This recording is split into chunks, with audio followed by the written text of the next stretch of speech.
Hello friends, myself Sunil Kumar, जियादक्स commerce classes में आपका स्वागत है।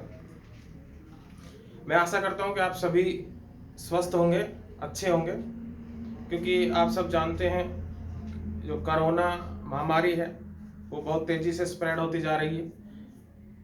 इसलिए अपना ख्याल रखें और अपनी पढ़ाई को कंटिन्यू रखें। आज हम डिस्कस करेंगे बहुत ही इंपॉर्टेंट टॉपिक जिसका नाम है गुडविल।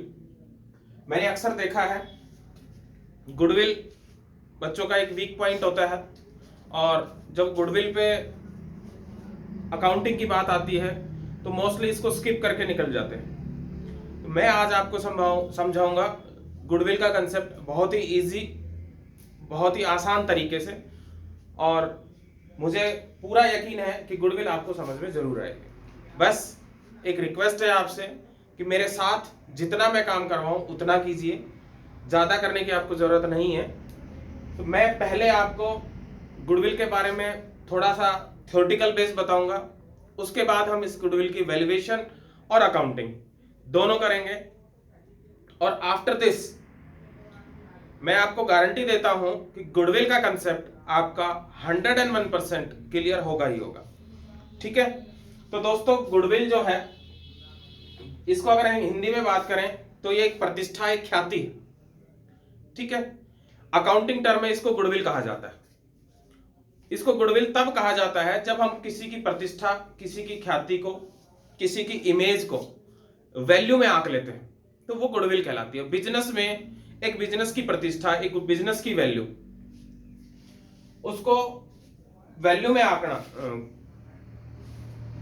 उसकी ख्याति को वैल्यू में, मनी के फॉर्म में लेके आना कि भाई इसका अमाउंट इतना है, गुडविल कहलाता है। दोस्तों गुडविल का वर्णन करना बड़ा आसान है, लेकिन इसको पर्टिकुलर एक पॉइंट पे परिभाषित करना बड़ा मुश्किल है। अगर मैं सिंपल शब्दों में बात करूं तो गुडविल जो है एक बिजनेस के लिए हम कह सकते हैं कि गुडविल की वजह से पुराने ग्राहक पुराने स्थान पर आते हैं, या फिर आप कह सकते हो कि ख्याति एक ऐसी अदृश्य संपत्ति है जो ग्राहकों को अपनी ओर खींचती है, या फिर आप कह सकते हो कि कई वर्षों के लगातार लाभ जो होते हैं वो ख्याति के ही परिणाम है। वो क्या है? ख्याति के परिणाम। ठीक है, तो जो गुडविल है दोस्तों, हम कह सकते हैं कि एक ऐसी आकर्षण शक्ति है जो ग्राहकों को अपनी ओर खींचती है या पुराने ग्राहकों को पुराने स्थान पर लाती है। आई होप आपको ये सिंपल सा एक सब वर्ड है, ये जो वर्णन है, समझ में आ गया होगा। अब हम बात करते हैं गुडविल के कैरेक्टरिस्टिक्स की, विशेषताओं।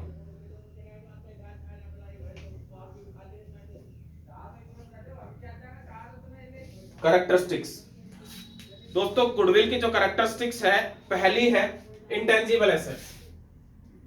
इंटेंजिबल एसेट्स, इंटेंजिबल एसेट्स जिसको आप कह सकते हो हिंदी में अमूर्त संपत्ति, अमूर्त संपत्ति या अदृश्य संपत्ति।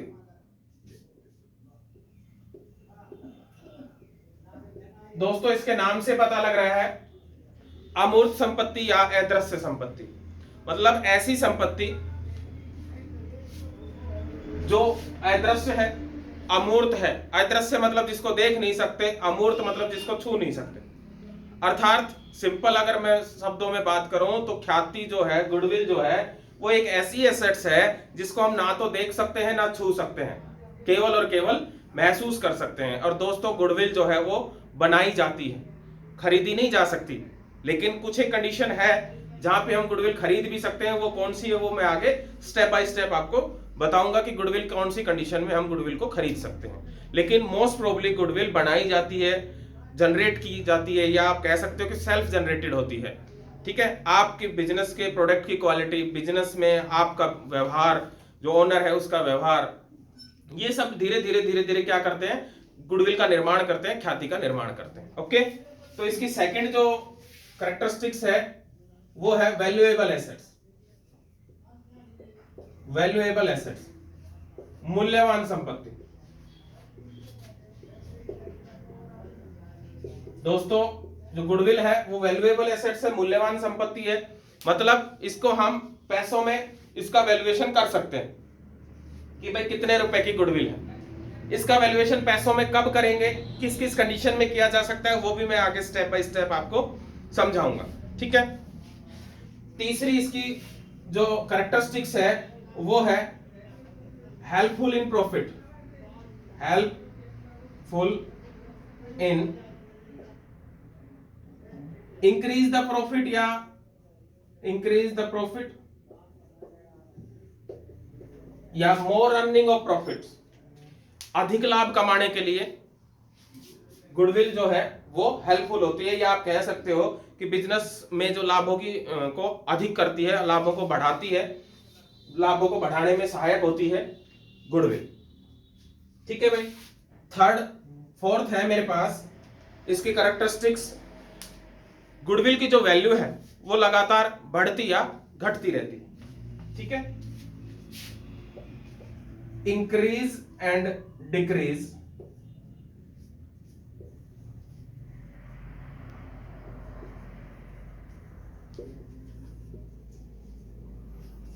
गुडविल की जो वैल्यू है वो लगातार घटती या बढ़ती रहती है। ठीक है। नेक्स्ट इसकी कैरेक्टरिस्टिक्स है, गुडविल जो है वो एक आकर्षण शक्ति है, वो अपनी तरफ खींचती है। जैसा कि मैंने आपको बताया था कि ख्याति जो है वो ग्राहकों को अपनी ओर खींचती है। तो दोस्तों ये थी मेरे पास गुडविल की कैरेक्टरिस्टिक्स, विशेषताएं।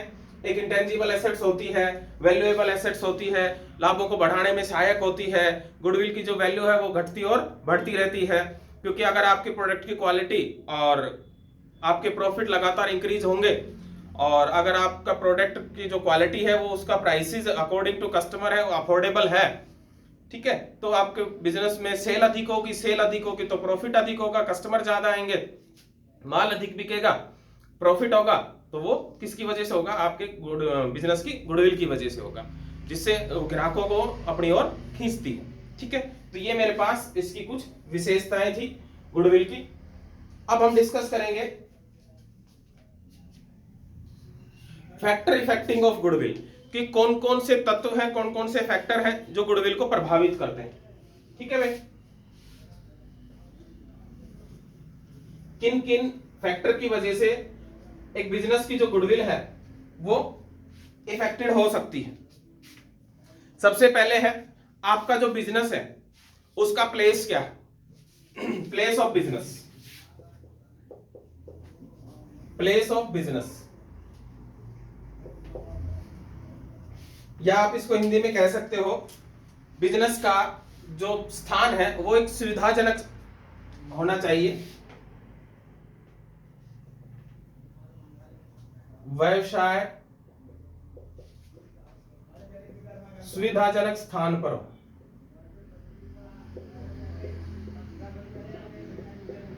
सुविधाजनक स्थान का मतलब है बिजनेस का जो प्लेस है उसका सुविधाजनक स्थान पर होने का मतलब है कि आपका बिजनेस एक ऐसे जगह पे हो जहां पे कस्टमर की जो पहुंच है वो आसान हो, या फिर आप कह सकते हो कि कस्टमर इजी तरीके से आपके बिजनेस तक पहुंच सके और अपनी आवश्यकताओं की वस्तुएं आपसे खरीद सके। ठीक है भाई। तो ये फैक्टर है जो बिजनेस की गुडविल को प्रभावित करता है। अगर आपका बिजनेस सपोज करिए किसी ऐसी जगह पे है जहां कस्टमर का पहुंचना मुश्किल है, ठीक है, जैसे एक मैं छोटा सा उदाहरण अगर मैं दूं कि अगर आपने कोई स्वीट की दुकान कर ली है, ठीक है, कोई मिष्ठान भंडार कर लिया है और उसको आपने शमशान घाट के नजदीक खोल लिया है, तो जहां तक मैं समझता हूं वहां पे आपके पास कस्टमर नहीं पहुंचेंगे या बहुत कम पहुंचेंगे। ठीक है। तो बिजनेस का जो स्थान है, बिजनेस की जो जगह है, जो प्लेस ऑफ बिजनेस है, वो ऐसी जगह पे होना चाहिए जहां पे कस्टमर की पहुंच आसान हो या कस्टमर आसानी तक आपके वहां तक पहुंच सके। ठीक है। लाइक दैट अगर आपने मेन बाजार में है तो वहां पे आपकी पार्किंग फैसिलिटी होनी चाहिए, ताकि कस्टमर अगर अपने पर्सनल व्हीकल से आता है तो उसको अपने व्हीकल को पार्क करने की किसी प्रकार की कोई परेशानी ना हो। उनके लिए वो प्लेस जो है वो सिक्योरिटेबल होना चाहिए कि वहां पे वो कस्टमर जो है वो महसूस कर सके कि भाई हाँ, मेरा अगर यहाँ व्हीकल या मैं अगर वहां जाता हूं तो मेरी वहां पे फुल सिक्योरिटी है। ओके। तो ये जो प्लेस ऑफ बिजनेस है ये भी गुडविल को इफेक्टिव करता है, इससे भी गुडविल प्रभावित होती है। अगर अच्छी जगह पे आपका बिजनेस है तो आपकी बिजनेस की गुडविल ग्रो करेगी, बढ़ेगी, और अगर नहीं है तो बिजनेस की जो गुडविल है वो लगातार डाउन जाएगी, जिससे आपका बिजनेस लॉस में जा सकता है। ओके। सेकंड आता है दोस्तों मेरे पास, व्यवसाय जो है उसमें जो प्रबंधक है, जो मैनेज करने वाला है, वो कुशल होना चाहिए, स्किलफुल होना चाहिए। ठीक है, प्रबंधक की कुशलता, ठीक है, एफिशिएंसी वाला आपके पास मैनेजमेंट होना चाहिए, जो बिजनेस को अच्छे से मैनेज कर सके, बिजनेस को मैनेजमेंट में उसमें दक्षता होनी चाहिए। तो भी आपके वो उससे, अगर बिजनेस को मैनेज करने वाला अगर प्रबंधन जो है ग्रुप है, जो आपका जो मैनेजमेंट डिपार्टमेंट है, वो अगर दक्ष है, व्यवसाय को आगे बढ़ाने में निपुण है, तो नेचुरल सी बात है आपके बिजनेस की जो गुडविल है वो ग्रो करेगी। ठीक है, नेक्स्ट आता है प्रभावित होगी, बढ़ेगी। नेक्स्ट आता है हमारे पास व्यवसाय की अवधि। ठीक है भाई, व्यवसाय की अवधि,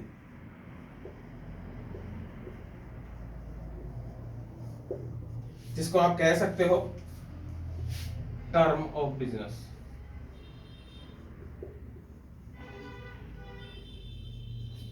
आपने बिजनेस कितने टाइम के लिए एस्टेब्लिश किया है, शॉर्ट के लिए या लॉन्ग के लिए। ठीक है, तो उससे भी क्या होगा, ये भी एक ऐसा फैक्टर है जो आपके बिजनेस की गुडविल को प्रभावित करेगा। इससे आपकी बिजनेस की गुडविल इफेक्टेड होगी, कम हो सकती है, ज्यादा हो सकती है। ठीक है, नेक्स्ट आता है आपके बिजनेस की नेचर, प्रकृति।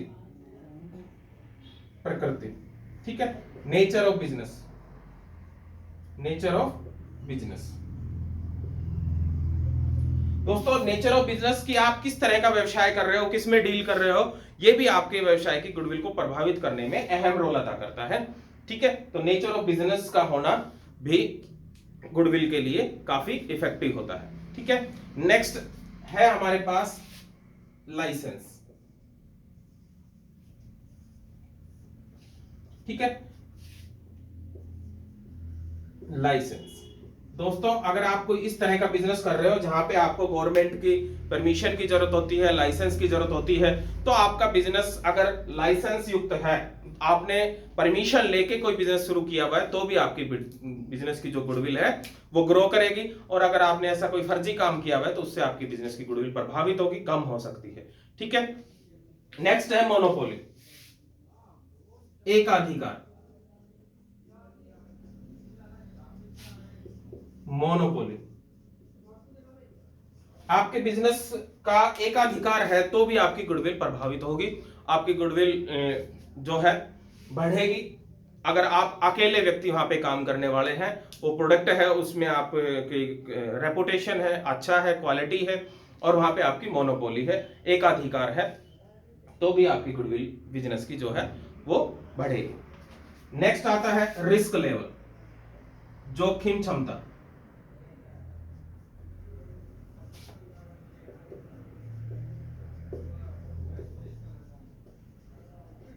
दोस्तों, अगर आपके अंदर बिजनेस में रिस्क लेने की क्षमता जितनी अधिक होगी, आपके बिजनेस की गुडविल उतनी ही तेजी से बढ़ेगी। तो रिस्क जो है वो आपको पता है, हमारे बिजनेस का नियम भी है एक बिजनेस में, मोर रिस्क मोर प्रॉफिट।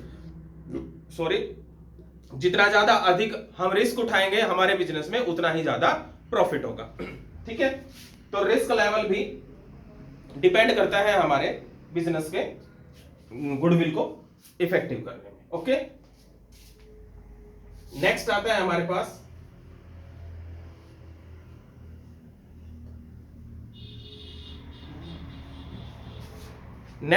मेरे पास ट्रेंड ऑफ प्रॉफिट, लाभों की प्रवृत्ति,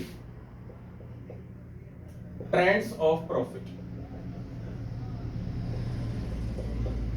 देखो, मैंने आपको पहले भी बताया था बेटा, जो गुडविल होती है दोस्तों, वो लाभों का ही परिणाम है। अगर आपके बिजनेस जो है वो लगातार प्रॉफिट में चल रहा है, तो नेचुरल सी बात है आपकी गुडविल बिल्डअप हो रही है, आपकी गुडविल जनरेट हो रही है। ठीक है, तो प्रॉफिट का जो ट्रेंड है वो लगातार अगर प्रॉफिट में बिजनेस चल रहा है, तो वो भी आपकी गुडविल को प्रभावित करता है।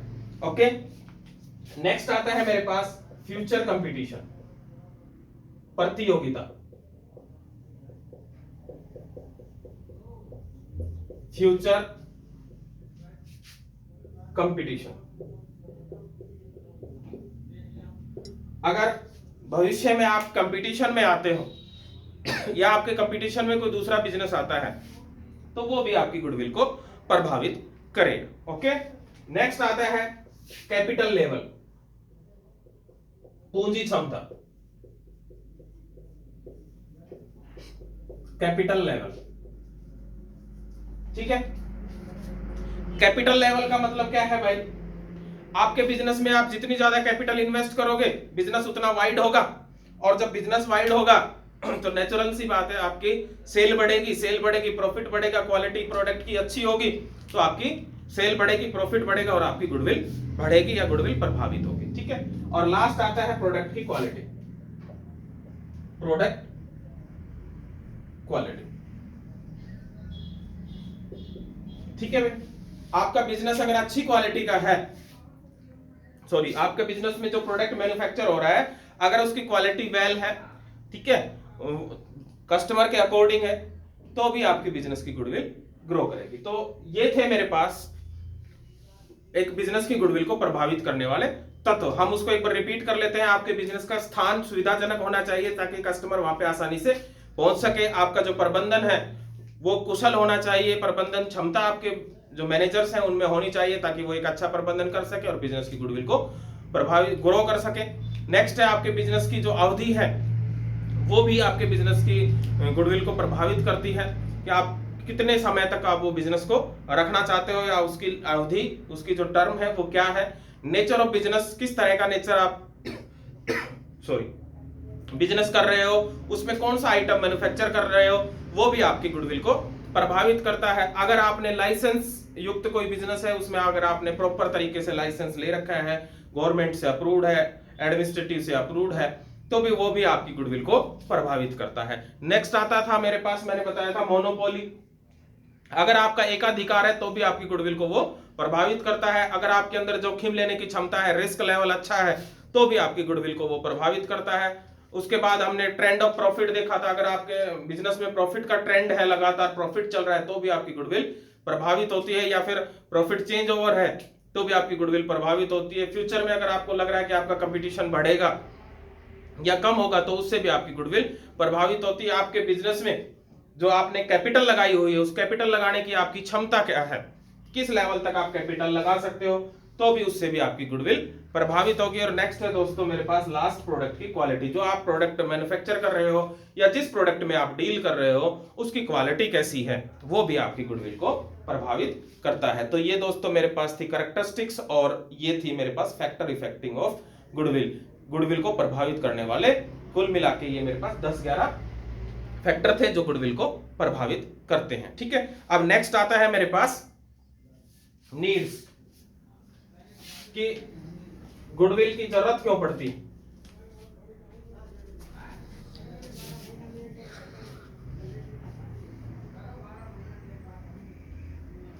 नीड्स, गुडविल की जरूरत क्यों पड़ती। जैसे दोस्तों मैंने आपको बताया था कि गुडविल हमारे पास दो तरह की होती है, एक परचेज की हुई हो सकती है और एक सेल्फ जनरेटेड होती है, ठीक है। तो जो परचेज की हुई गुडविल होती है, ठीक है, वो किन किन कंडीशन में हम गुडविल को परचेज कर सकते हैं वो मेरे पास, अब मैं आपको नेक्स्ट बताऊंगा स्टेप में। लेकिन मोस्टली जो गुडविल होती है वो सेल्फ जनरेटेड होती है, अपने आप बनती है बिजनेस की क्वालिटी से, आपके व्यवहार से, आपके बिजनेस के स्थान से, आपके बिजनेस की क्वालिटी से, आपके प्रोडक्ट की क्वालिटी से, आपके प्रॉफिट से, आपके कैपिटल के लेवल से, जो अभी हमने आप बात की थी, ठीक है। तो अब आती है बात की गुडविल की आवश्यकता कहां कहां पड़ती है, कब कब हम गुडविल को कैलकुलेट करेंगे। तो सबसे पहले जैसा कि हम टॉपिक पढ़ ही रहे हैं, जब कोई नया साझेदार, admission of a new partner, admission of a new partner,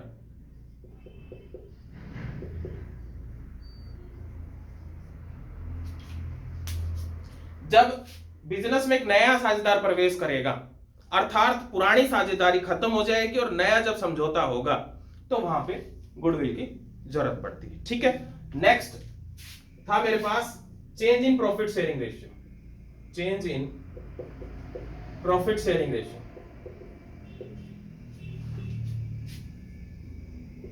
bye existing partner.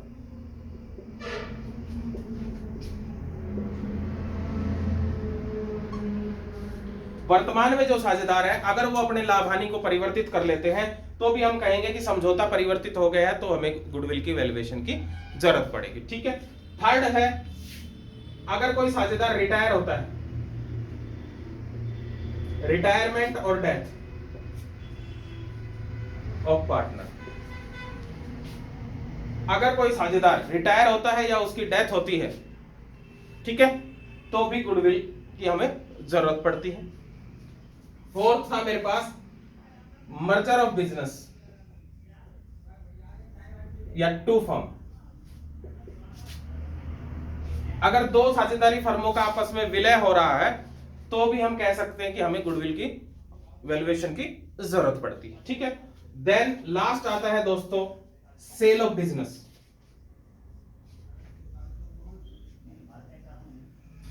कई बार क्या होता है, हम जब बिजनेस को सेल करते हैं तो उस सिचुएशन में भी हमें गुडविल की कैलकुलेशन की या वैल्यूएशन की जरूरत पड़ जाती है। तो दोस्तों ये थी मेरे पास need of goodwill, needs of goodwill. एक बिजनेस में गुडविल के वैल्यूएशन की जरूरत हमें कब कब और कहां कहां पड़ती है, नीड्स ऑफ गुडविल। ठीक है। अब आता है हमारे पास टाइप्स ऑफ गुडविल।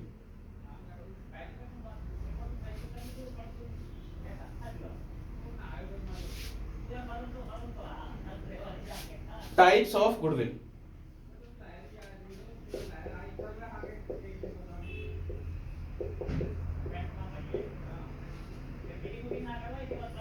दोस्तों जैसे मैंने अभी आपको बताया कि हमारे पास वैसे तो गुडविल के दो ही प्रकार हैं और मोस्टली एक ही है, सेल्फ जनरेटेड गुडविल। लेकिन कई बार क्या होता है, गुडविल को परचेज भी करना पड़ता है। ठीक है। तो मेरे पास गुडविल के दो प्रकार हैं, एक है परचेज कंसिडरेशन वाली,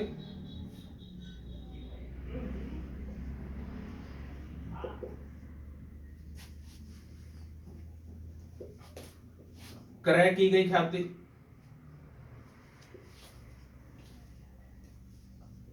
क्रय की गई ख्याति, और दूसरी है सेल्फ जनरेटेड गुडविल।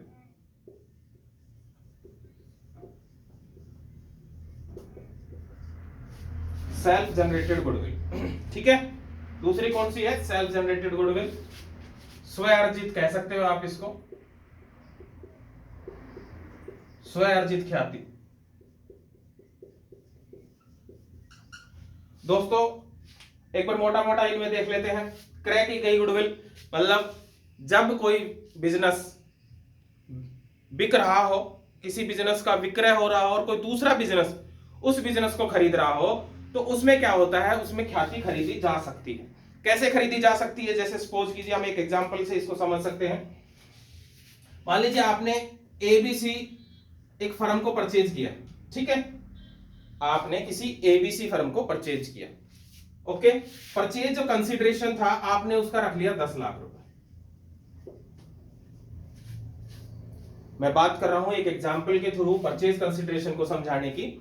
देखिए आपने क्या किया, एक एबीसी फर्म है, एक बिजनेस है, उसको आप परचेज कर रहे हो 10 लाख रुपए में। परचेज कंसीडरेशन आपने फिक्स कर लिया है, उसमें पूरे बिजनेस को आप परचेज कर रहे हो जिसमें एसेट्स लायबिलिटी वगैरह सब कुछ आ गई है। ओके।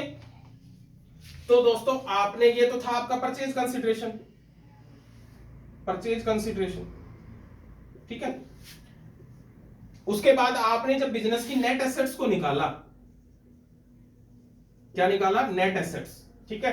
तो जब आपने नेट एसेट्स को निकाला तो दोस्तों आपने पाया कि ये हमारे पास 9,20,000 आ गए। कितने रुपए की आ गई, 9,20,000। हमारा परचेज कंसीडरेशन फिक्स हुआ 10 लाख रुपए का। ओके।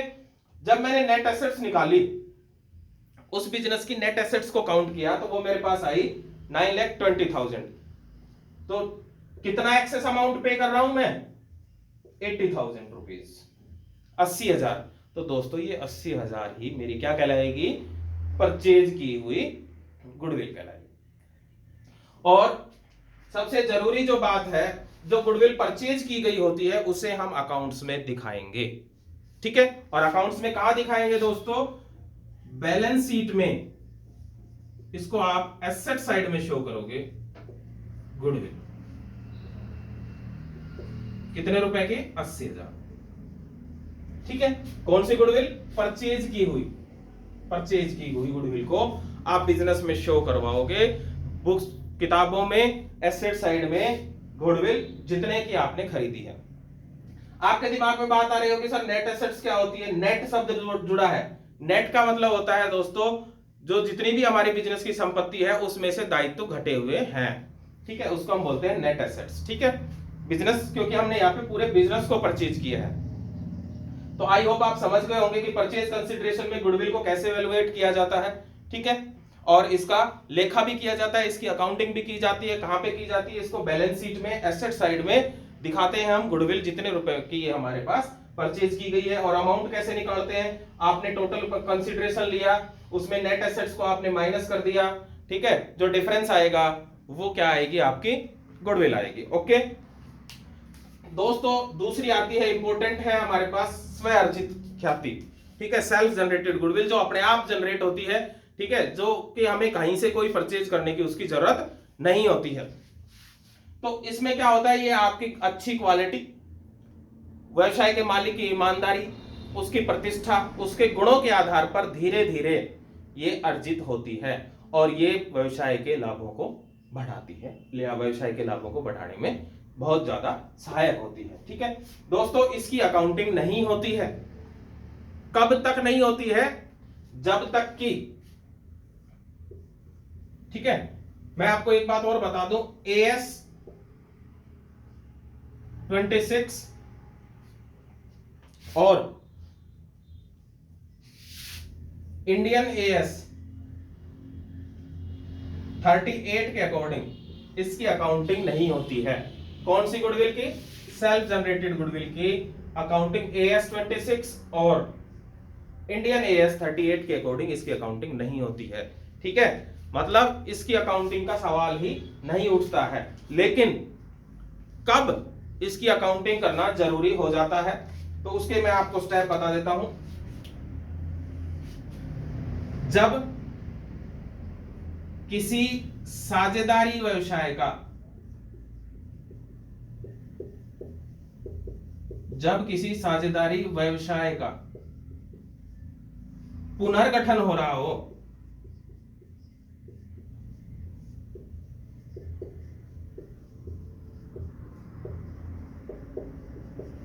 तो दोस्तों सेल्फ जनरेटेड गुडविल की अकाउंटिंग होगी। और पुनर्गठन के बारे में मैंने आपको लास्ट वीडियो में बताया था, लास्ट टू लास्ट में, कि एक साझेदारी फर्म का पुनर्गठन कैसे होता है, किन किन कंडीशन में होता है। मैं फिर एक बार थ्योरेटिकली रिपीट कर देता हूं। जब एक फर्म में नया साझेदार प्रवेश करता है तो साझेदारी का पुनर्गठन होता है, क्योंकि समझौते में परिवर्तन आता है। जब जब समझौते में परिवर्तन आएगा साझेदारी का हम पुनर्गठन कहेंगे, रिकंस्टिट्यूशन या रिकंस्ट्रक्शन ऑफ पार्टनरशिप वो कहलाएगी। ठीक है, जब नया साझेदार फर्म में प्रवेश करेगा तो साझेदारी का पुनर्गठन होगा। एक कोई साझेदार जो एग्जिस्टिंग है वो फर्म को छोड़ के जाएगा तो साझेदारी का पुनर्गठन होगा। किसी साझेदार की अचानक से मृत्यु हो जाती है, ठीक है, जब वो व्यवसाय में कार्यरत है तो साझेदारी का पुनर्गठन होगा। अगर कोई नया दो व्यवसाय मिलकर मर्ज हो जाते हैं तो साझेदारी का पुनर्गठन होगा। अगर वर्तमान में जो साझेदार हैं वो अपने लाभ हानि अनुपात में परिवर्तन कर लेते हैं, जो वर्तमान का लाभ हानि अनुपात है, तो साझेदारी का पुनर्गठन होगा। तो उस सिचुएशन में इस गुडविल की वैल्यूएशन की भी जरूरत पड़ती है और इस गुडविल की अकाउंटिंग की भी जरूरत पड़ती है। ठीक है, और दोस्तों आपको याद होगा कि हमारे इस चैप्टर का नाम क्या है? Admission of A partner. तो इस चैप्टर में इस गुडविल की जरूरत पड़ेगी। क्यों पड़ेगी? क्योंकि साझेदारी का क्या हो रहा है? रिकंस्ट्रक्शन हो रहा है, रिकंस्टिट्यूशन हो रहा है, पुनर्गठन हो रहा है। ठीक है, क्योंकि एक साझेदार नया प्रवेश करेगा, पुराने समझौते में परिवर्तन आएगा तो साझेदारी का पुनर्गठन होगा। तो ये थी मेरे पास टाइप्स ऑफ गुडविल। ठीक है भाई, अब मैं आपको बताता हूं nature of goodwill. Nature of goodwill, nature of goodwill में देखिए दोस्तों, मेरे पास तीन तरह की गुडविल होती है। एक इंस्टीट्यूशनल होती है, एक पर्सनल होती है और एक कैजुअल होती है। ठीक है,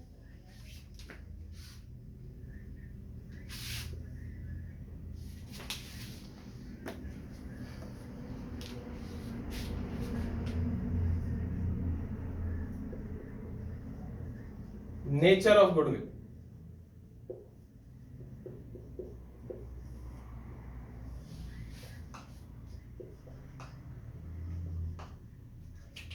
दोस्तों सबसे पहले होती है मेरे पास इंस्टीट्यूशनल।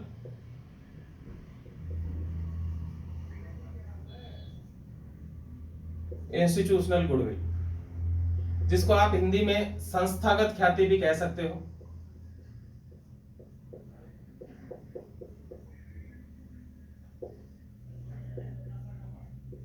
या फिर दोस्तों आप इसको बिल्ली के स्वभाव की ख्याति भी कह सकते हो। बिल्ली के स्वभाव की ख्याति।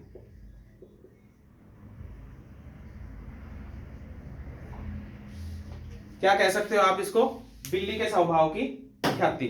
ठीक है, नेक्स्ट आता है मेरे पास, नेक्स्ट है मेरे पास पर्सनल गुडविल। पर्सनल गुडविल, जिसको आप व्यक्तिगत ख्याति भी कह सकते हो।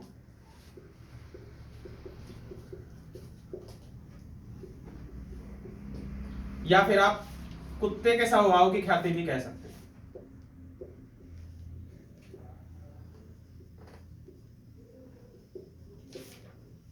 इनके बारे में मैं वन बाय वन आपको थ्योरेटिकल भी बताऊंगा। और नेक्स्ट आती है दोस्तों goodwill related to casual event. आकस्मिक घटना संबंधी ख्याति।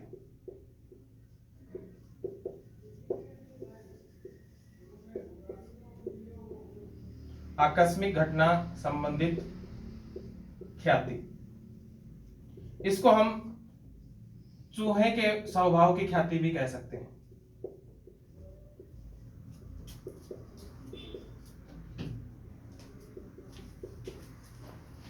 तो ये है दोस्तों मेरे पास nature of goodwill, institutional goodwill, personal goodwill और goodwill related to casual event, आकस्मिक घटना संबंधी ख्याति। तो सबसे पहले हम लेते हैं इंस्टीट्यूशनल गुडविल, संस्थागत ख्याति या बिल्ली के स्वभाव की ख्याति। तो दोस्तों इस तरह की ख्याति में क्या होता है, यह किसी संस्था से संबंधित होती है। इसमें ग्राहक केवल संस्था को देखता है, ठीक है, केवल संस्था को देखता है कि किस तरह की संस्था के साथ वो जुड़ा हुआ है, मालिक कौन है, कैसा है, उस बात से उसको कोई मतलब नहीं होता है। और इस तरह की जो गुडविल होती है उसकी वैल्यू अधिक होती है। जैसे मैंने इसमें लिखा है बिल्ली के स्वभाव की ख्याति, तो बिल्ली के स्वभाव की ख्याति इसलिए इसको इसलिए कहा गया है क्योंकि इस तरह की जो गुडविल होती है उसकी नेचर भी बिल्ली के नेचर की तरह होती है।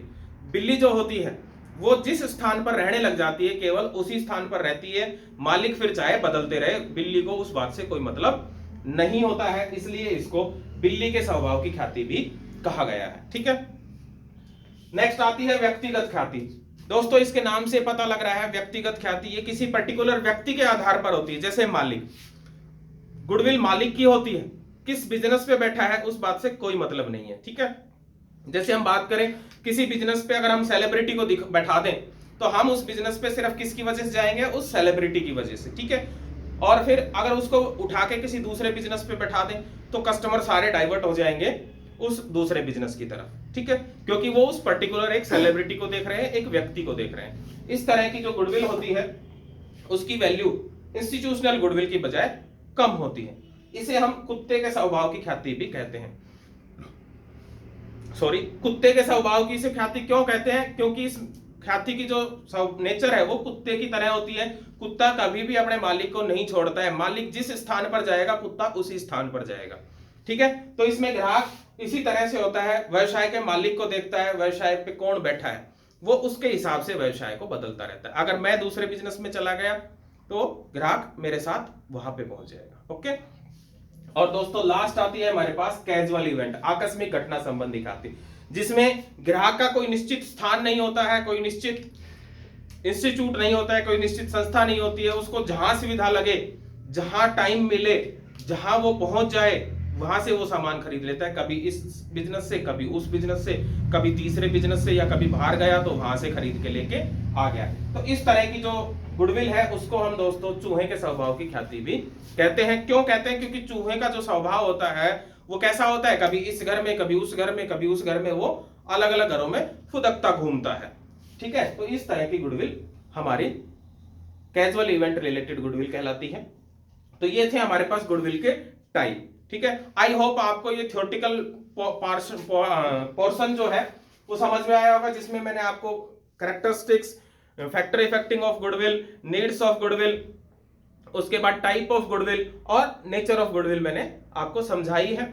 ठीक है, नेक्स्ट वीडियो में दोस्तों मेथड ऑफ गुडविल लेके आऊंगा मैं, कि किन किन मेथड से, कौन कौन से तो मेथड है और किन किन मेथड से हम गुडविल की गुडविल को वैल्यूएशन कर सकते हैं, गुडविल को वैल्यूएट कर सकते हैं, और फिर उसकी कैसे हम अकाउंटिंग करेंगे, वो मैं नेक्स्ट वीडियो में लेके आऊंगा। आई होप आपको ये मेरी वीडियो अच्छी लगी होगी।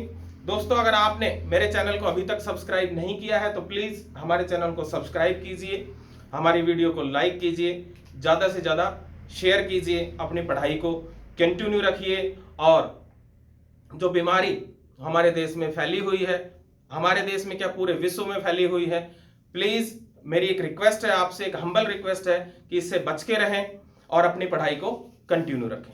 Thank you.